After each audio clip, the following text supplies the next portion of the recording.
नमस्कार दोस्तों, मैं शिवम, स्वागत है आपके अपने YouTube चैनल पर। चलिए पढ़ते हैं एसएससी जीडी के लिए हिंदी के कुछ क्वेश्चन। एक नंबर में है, एक नंबर में जो है कि रिक्त स्थानों को भरने के लिए सबसे उपयुक्त विकल्प का चयन करें। शिक्षक दिवस पर छात्रों ने शिक्षक को पुस्तक डैश की। तो ए में है हस्तगत, ए में है हस्तगत, और बी में है प्रदान, और सी में है भेंट, और डी में है दान। तो यहाँ पे क्या हो जाएगा, शिक्षक दिवस पर छात्रों ने शिक्षक को पुस्तक भेंट की। तो यहाँ हो रहा है भेंट, यानी कि इस रिक्त स्थानों पर भेंट होगा। तो रिक्त स्थानों पर भेंट होगा, अर्थात एक का आंसर हो जाएगा सी। अगर यदि आप भी इसी तरह से पढ़ना चाहते हैं तो इस चैनल को सब्सक्राइब कर बेल आइकन को ऑल वाले पर क्लिक कर लीजिएगा, ताकि आने वाले सभी जो नोटिफिकेशन जो है आपके पास जल्द से जल्द पहुंच सके। अगर यदि एसएससी से संबंधित कोई भी जानकारी आती है तो इस चैनल के माध्यम से सबसे पहले आपको मिलेगा। इसलिए इस चैनल को सब्सक्राइब कर बेल आइकन को ऑल वाले पर क्लिक कर लीजिएगा, ताकि मैं जो भी वीडियो अपलोड करूँ तो आपके पास सबसे पहले पहुँच जाए। इसके अलावा अगर यदि आप हमारे टेलीग्राम चैनल से जुड़ना चाहते हैं तो वीडियो के डिस्क्रिप्शन में टेलीग्राम चैनल का लिंक दिया गया है, आप टेलीग्राम चैनल से भी जुड़ सकते हैं। अगर यदि हम वीडियो नहीं बना पाते हैं तो टेलीग्राम पर भी आपको इन्फॉर्मेशन मिलता रहेगा, इसलिए आप टेलीग्राम चैनल से भी जुड़ जाइएगा। एक क्वेश्चन पढ़ेंगे और 3 से 4 सेकंड रुकेंगे, उसके बाद आंसर बोलेंगे। पहले आप एक बार सोचने की कोशिश कीजिएगा, बीच बीच में जो एक्स्ट्रा भी आएगा उसको भी हम बताते चलेंगे। तो 2 नंबर में जैसे दिया गया यहाँ पर, कृपण का विलोम शब्द क्या होगा। तो विलोम शब्द किसे कहते हैं, विलोम शब्द किसे कहते हैं, छोटी छोटी बात को भी देखते चलेंगे। तो विलोम शब्द किसे कहते हैं, किसी भी शब्द का विपरीत अर्थ रखने वाले शब्द को विलोम शब्द, विपरीतार्थक शब्द कहलाता है। किसी भी शब्द का विपरीत अर्थ रखने वाले शब्द विपरीतार्थक शब्द कहलाता है। तो ए में है कृपण का विलोम शब्द। तो कृपण का विलोम शब्द क्या होगा, तो कृपण का विलोम शब्द हो जाएगा दाता। और 3 में है, दिए गए शब्द का समानार्थी शब्द चयन करें। बाण का समानार्थी शब्द क्या हो जाएगा। तो यहाँ पे पहले देखिए, समानार्थी शब्द कहते किसे हैं। समानार्थी शब्द किसे कहते हैं, वे शब्द जिसका अर्थ एक समान होता है समानार्थी शब्द कहलाते हैं। समानार्थी शब्द, इसे हम हिंदी में पर्यायवाची शब्द भी कह सकते हैं। तो बाण का समानार्थी शब्द क्या हो जाएगा, तो बाण का समानार्थी शब्द क्या होगा, आप सोचने की कोशिश की। तो 3 का आंसर हो जाएगा, 3 का आंसर हो जाएगा ए। नंबर में 5 नंबर में दिया गया है, पंकज किसका पर्यायवाची शब्द है। पंकज किसका पर्यायवाची शब्द है। यहाँ पे दिया गया है पर्यायवाची शब्द। पर्यायवाची शब्द कहते किसे हैं, समान अर्थ रखने वाले शब्द को पर्यायवाची शब्द कहते हैं। समान अर्थ रखने वाले शब्द को पर्यायवाची शब्द कहते हैं। पंकज का पर्यायवाची शब्द क्या हो जाएगा, तो पंकज का पर्यायवाची शब्द हो जाएगा कमल। ये थोड़ा इंपॉर्टेंट है, ये बार बार पूछा जाता है, इसलिए आप इसको थोड़ा ध्यान में रखिएगा। और अगला है, दिया गया है सही बरतने वाले शब्द का चयन कीजिए। इसमें सही स्थायित्व कहाँ पे लिखा गया है सही, ये आप सोचेंगे। तो इनमें से सही जो है कि डी नंबर में लिखा गया है, अर्थात 5 का आंसर हो जाएगा डी। और 6 नंबर में दिया गया है, खून का घूंट पीना मुहावरे का सही अर्थ है। मुहावरे कहते किसे हैं, तो पहले आप ये जान लें मुहावरे किसे कहते हैं। वे शब्द अपने साधारण अर्थ को छोड़कर विशेष अर्थ को व्यक्त करता है। हिंदी में ऐसे वाक्यांश को मुहावरा कहा जाता है। हिंदी में ऐसे वाक्यांश को मुहावरा कहा जाता है। खून का घूंट पीना मुहावरे का अर्थ क्या हो जाएगा, तो खून का घूंट पीना मुहावरे का अर्थ हो जाएगा गुस्सा पचा जाना। गुस्सा पचा जाना, अर्थात 6 का आंसर हो जाएगा डी। और जो है कि साथ में दिए गए वाक्य में रेखांकित अंश को प्रतिस्थापित करने के लिए सबसे उपयुक्त विकल्प का चयन करें। साथ में देखिए क्या दिया गया है, मोहन के गए पर वह उठ बैठा। यहाँ पर देखिए, मोहन के गए पर वह क्या हो गया, दौड़ने पर मोहन, ये तो सेट नहीं होगा।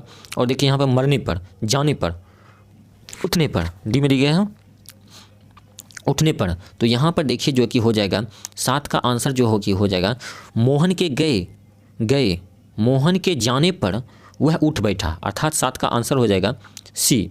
अगला है 8 नंबर, रिक्त स्थानों को भरने के लिए सबसे उपयुक्त विकल्प का चयन करें। शिशु डैश और अबोध होता है। शिशु डैश और अबोध होता है।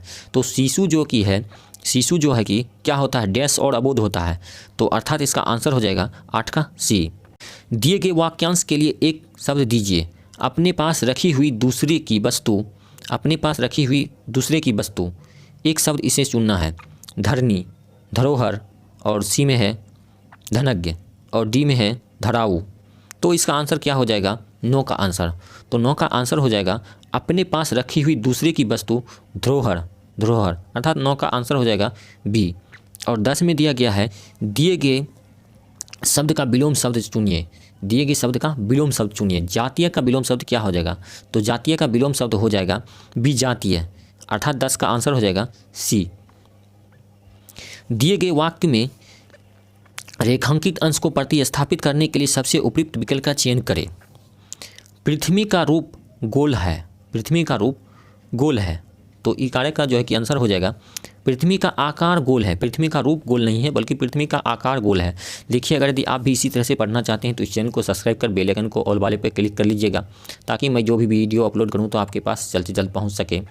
ये जो है पुराना प्रीवियस ईयर क्वेश्चन है और जो है न्यू में जो है कि 20 ही क्वेश्चन पूछा जा रहा है। तो ये प्रीवियस ईयर क्वेश्चन है, इसमें 25 क्वेश्चन है। आपको प्रीवियस ईयर सब क्वेश्चन को पढ़ना है तो इसी तरह से हम भी पढ़ेंगे। तो देखिए अगला है 12 नंबर में जो है कि धन से संबंध रखने वाला वाक्यांश के लिए एक शब्द होगा। धन से संबंध रखने वाले वाक्यांश के लिए एक शब्द क्या हो जाएगा? तो धन से संबंध रखने वाले वाक्यांश के लिए एक शब्द क्या होगा? तो इसका आंसर हो जाएगा 12 का सी, आर्थिक। दिए गए वाक्य के किस भाग में त्रुटि है? उसने आवाज़ देकर पूछा, उसने आवाज़ देकर पूछा। ए में है आवाज़ और बी में है उसने और सी में है पूछा और डी में है। तो देखिए 13 का क्या आंसर हो जाएगा? तो उसने आवाज़ देकर पूछा, कहाँ पे त्रुटि है? तो देखिए यहाँ पे त्रुटि है, उसने आवाज़ 13 का आंसर जो है कि हो जाएगा ए। नंबर में है खेतों में मेरों से बनाए गए छोटे छोटे वर्गाकार या आयताकार भाग क्या कहलाता है? तो ये आप जो किसान होंगे वो अच्छा तरह से ये इसका आंसर जान रहेंगे। तो इसका आंसर क्या हो जाएगा? देखिए ए में है क्यारी, बी में है नहर और सी में है परनाला और डी में है नाली। तो देखिए इसका आंसर जो है कि हो जाएगा खेतों में मेरों से बनाए गए छोटे छोटे वर्गाकार या आयताकार भाग को क्यारी कहते हैं, क्यारी कहते हैं। 14 आने की आंसर हो जाएगा ए, 14 का आंसर ए हो जाएगा। अगला है सही बरतने वाले शब्द का चयन कीजिए। इनमें से कौन सा शब्द सही लिखा गया है इसको आपको चुनना है। तो देखिए 15 का आंसर हो जाएगा ए, 15 का आंसर हो जाएगा ए। और अगला है 16 दिए गए वाक्य का वह भाग ज्ञात करें जिसमें कोई त्रुटि है, यदि कोई त्रुटि नहीं है तो कोई त्रुटि नहीं है चुने। कभी आकाश में दिखाई देने वाली एक विलक्षण घटना है, इसका आंसर क्या हो जाएगा? 16 का आंसर। तो 16 का आंसर हो जाएगा डी, उल्का पतन एक विलक्षण घटना है। और 17 में है दिए गए वाक्य में रेखांकित खंड को प्रतिस्थापित करने के लिए सबसे उपयुक्त विकल्प का चयन करें। यदि इसे प्रतिस्थापित करने की आवश्यकता नहीं है तो विकल्प किसी बदलाव की आवश्यकता नहीं है का चयन करें। इस कार्य का विधान कर तुम आए हो। तो देखिए इसका आंसर हो जाएगा 17 का आंसर हो जाएगा, 17 का आंसर हो जाएगा ए, इस कार्य में, इस कार्य में के जगह में हो जाएगा। और देखिए अगला है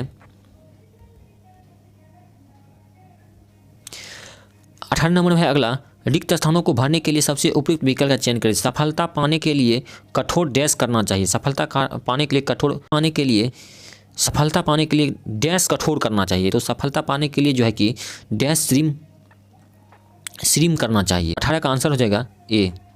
दिए गए वाक्य का वह भाग ज्ञात करें जिसमें कोई त्रुटि है, यदि कोई त्रुटि नहीं है तो कोई त्रुटि नहीं है चुने। महेश जी बता रहे थे कि उनका भतीजा अपने लक्ष्य पर नज़र रखते हैं। महेश जी बता रहे थे कि उनका भतीजा अपने लक्ष्य पर नज़र रखते हैं। तो यहाँ पे देखिए क्या त्रुटि है? अपने लक्ष्य पर नज़र रखते हैं, अपने लक्ष्य पर नज़र रखते हैं। देखिए यहाँ पर हो जाएगा इसका आंसर जो है कि हो जाएगा 19 का सी। और अगला है 20 पसीना पसीना होना मुहावरे का सही अर्थ हो जाएगा। पसीना पसीना होना मुहावरे का सही अर्थ क्या होगा? ए में है भयभीत होना, बी में है प्यासा होना और सी में है शर्मिंदा होना और डी में है क्रोधित होना। तो पसीना पसीना होना मुहावरे का सही अर्थ हो जाएगा शर्मिंदा होना। देखिए 21 से 25 तक है, 21 से 25 तक है। दिए गए अनुच्छेद में कुछ शब्द हटा दिए गए हैं। दिए गए विकल्पों की सहायता से रिक्त स्थानों को भरे। प्रत्येक संख्या के लिए सबसे उपयुक्त विकल्प का चयन करें। अनुच्छेद यहाँ पे दिया गया है। ये 5 नंबर का जो है कि निश्चित रूप से आपसे पूछा जाएगा। तो भारत के गांव डैश के मनोरम स्थल है। वहाँ का निवासी प्रकृति की डैश में ही पल रहे हैं, परंतु डैश दृष्टि से पिछड़े हुए गांवों की स्थिति अत्यंत ही डैश है क्योंकि वहाँ के लोग डैश पर निर्भर करते हैं। देखिए 21 में है गद्यांश के रिक्त स्थान के लिए सर्वाधिक उपयुक्त शब्द होगा। ए में देखिए 1 नंबर में है जो कि 21 में है कि भारत के गांव डैश के मनोरथ स्थल है। भारत के गांव, देखिए भारत के गांव जो है कि भारत के गांव है प्रकृति का मनोरथ स्थल है। 21 का आंसर हो जाएगा बी। ऊपर तो पढ़ लिए हैं आप, इसे आप दे सकते हैं आंसर। देखिए 22 का है, 22 में देखिए क्या है, तो यानी कि यहाँ पे 2 नंबर हो जाएगा। तो देखिए भारत के गांव डैश की मनोरथ स्थल है, वहाँ का निवासी प्रकृति की डैश में ही पल रहे हैं। वहाँ की निवासी जो है कि प्रकृति के गोद में ही पल हो रहे हैं। इसका आंसर हो जाएगा 22 का ए, गोद। और 23 में है, 23 के देखिए, 23 में है प्रकृति के गोद में ही पल रहे हैं, परंतु डैश दृष्टि से पिछड़े हुए गांवों की स्थिति अत्यंत ही, डैश दृष्टि से पिछड़े हुए गांवों की, तो इसका आंसर हो जाएगा, तो 23 का देखिए हो जाएगा आर्थिक दृष्टि से, अर्थात 23 का आंसर हो जाएगा बी, आर्थिक दृष्टि से पिछड़े हुए गांवों की स्थिति अत्यंत ही डैश है, अत्यंत ही डैश है। 24 का देखिए, 24 का अत्यंत ही डैश है, अत्यंत ही क्या हो जाएगा, तो 24 का आंसर हो जाएगा अत्यंत ही दयनीय है। 24 का आंसर हो जाएगा डी। 25 में है, देखिए लास्ट है ये, अत्यंत ही दयनीय है क्योंकि वहाँ के लोग डैश पर निर्भर रखते हैं। गांव के लोग किस पे निर्भर रहते हैं, तो गांव का लोग जो है कि ज़्यादातर जो है कि गांव का लोग कृषि पर निर्भर रहते हैं। तो इसका आंसर हो जाएगा सी, 25 का आंसर हो जाएगा सी। तो आशा करते हैं कि यह वीडियो आपको अच्छी तरह से समझ में चला आया होगा। अगर यदि आप भी इसी तरह से पढ़ना चाहते हैं, चैनल को सब्सक्राइब कर बेल आइकन को ऑल वाले पर क्लिक कर लीजिएगा, ताकि आने वाली सभी वीडियो नोटिफिकेशन आपके पास जल्द से जल्द पहुँच सके। इसके अलावा अगर आप हमारे टेलीग्राम चैनल से जुड़ना चाहते हैं तो वीडियो डिस्क्रिप्शन में टेलीग्राम चैनल का लिंक दिया गया है, आप वहाँ से जुड़ सकते हैं। इस वीडियो में इतना ही, धन्यवाद।